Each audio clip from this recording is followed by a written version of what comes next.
स्वप्न होतं IPS बनण्याचं. एक भावनिक मराठी कथा. गावाचं नाव होतं बोरवाडी. छोटंसं गाव, लाल मातीचे रस्ते, कच्चं घर आणि लोकांच्या चेहऱ्यावर कायम संघर्ष.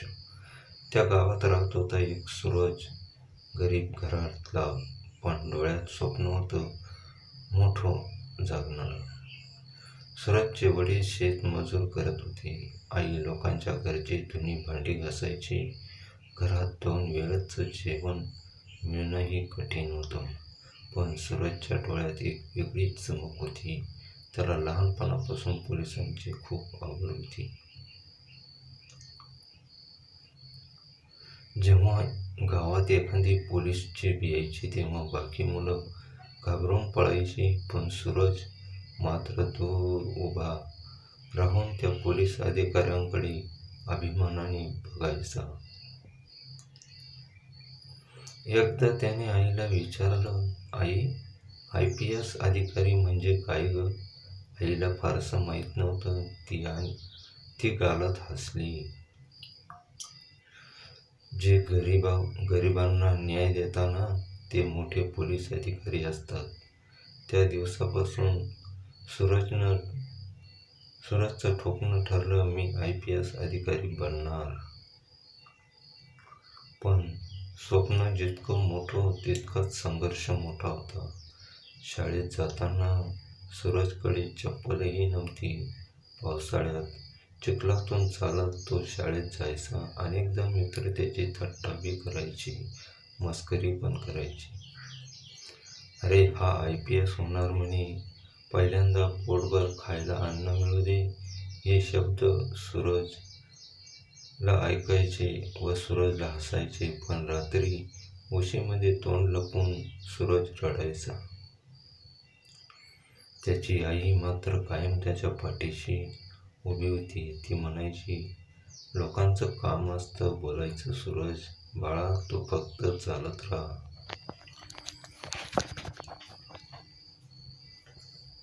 एका दिवशी वडील शेतात काम करताना अचानक कोसळले. अति कष्ट आणि आजारामुळे त्यांची तब्येत खूपच बिघडली होती. डॉक्टरांनी मोठ्या शहरात उपचार सांगितले, पण घरात पैसे नव्हते. त्या रात्री सूरजने पहिल्यांदा वडिलांना रडताना पाहिलं. वडील म्हणाले, माझ्यामुळं तुझं शिक्षण थांबू नको रे." सूरजच्या डोळ्यात पाणी आलं आणि सूरज ढसढसा रडायला लागला. दुसऱ्या दिवशी त्याने शाळेनंतर काम सुरू केलं. कधी हॉस्पिटलमध्ये भांडी धुणं, कधी बाजारात पोती उचलणं, कधी रात्री पेपर टाकणं, असं प्रत्येक काम करायचं. दिवसभर काम आणि रात्री अभ्यास. झोप 3 ते 4 तासाची. पण त्याच्या खोलीत भिंतीवर एकच फोटो होता, IPS ऑफिसरचा. काळ पुढे गेला. 12वीमध्ये सूरजने चांगले मार्क्स मिळवले. गावात पहिल्यांदा कोणीतरी एवढं मोठं स्वप्न घेऊन शहरात शिकायला जाणार होता. आईने तिच्या लग्नातील एकमेव मंगळसूत्र विकलं आणि सूरजला शहरात पाठवलं. रेल्वे स्टेशनवर आईने त्याच्या हातात 500 रुपये ठेवले. "हे शेवटचे आहे बाळा, पण मला माहीत आहे तू परत येशील तेव्हा मोठा अधिकारी म्हणून बसशील." सूरजने आईच्या डोळ्यांना लावले. शहरातलं आयुष्य खूप कठीण होतं. भाड्याच्या छोट्याशा खोलीत तो राहत होता. एक वेळचं जेवण करून दिवस काढायचा. लायब्ररीत तासनतास अभ्यास करायचा. पण UPSची परीक्षा सोपी नव्हती. पहिला प्रयत्न अपयश, दुसरा प्रयत्न अपयश. लोकांना पुन्हा हसू लागले. गरीब माणसांची एवढी मोठी स्वप्न बघू नयेत हे ऐकून सूरज पूर्णपणे तुटला होता. त्या रात्री त्याने आईला फोन केला, "आई, माझ्याकडून नाही होणार गं." फोनच्या दुसऱ्या बाजूला काही क्षण शांतता होती. मग आईचा आवाज आला, "बाळा, तू हरलास तर आपल्यासारख्या गरीब मुलांची स्वप्न हरवली." हे शब्द सूरजच्या काळजाला जाऊन बसले. तिसऱ्या प्रयत्नाने त्याने स्वतःला पूर्णपणे झोकून दिलं. मोबाईल बंद, मित्र बंद, फक्त अभ्यास आणि आईचा आवाज. रात्रभर जागून तो अभ्यास करायचा, कधी-कधी उपाशी पोटीही. पण त्याच्या डोळ्यात एकच आग होती. पण ती शेवटी UPSचा निकाल लागला.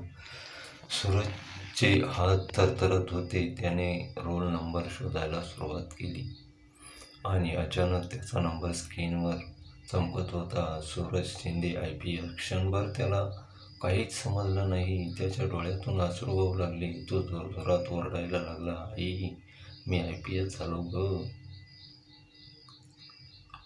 फोनच्या दुसऱ्या बाजूला शांतता होती, कारण त्या दिवशी सकाळी त्याची आई जग सोडून गेली होती.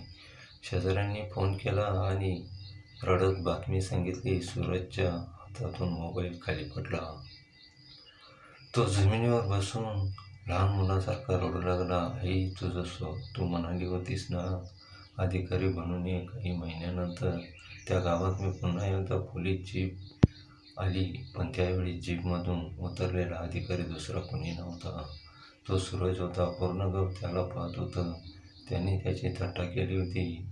तेही डोळे खाली करून उभे होते. सूरज थेट आपल्या घराकडे गेला. आईचा फोटो समोर ठेवला होता.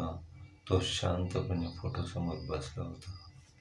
टोपी काढली आणि रडत म्हणाला, आई, तुझा मुलगा IPS झाला ग, पण आज माझा आनंद बघायला तू नाहीस. त्या दिवशी संपूर्ण गावाच्या डोळ्यातून पाणी आलं. उम्मीद करतो मित्रांनो व्हिडिओ नक्की आवडला असेल. व्हिडिओ आवडल्यास व्हिडिओला लाईक, शेअर, सबस्क्राईब नक्की करा. धन्यवाद.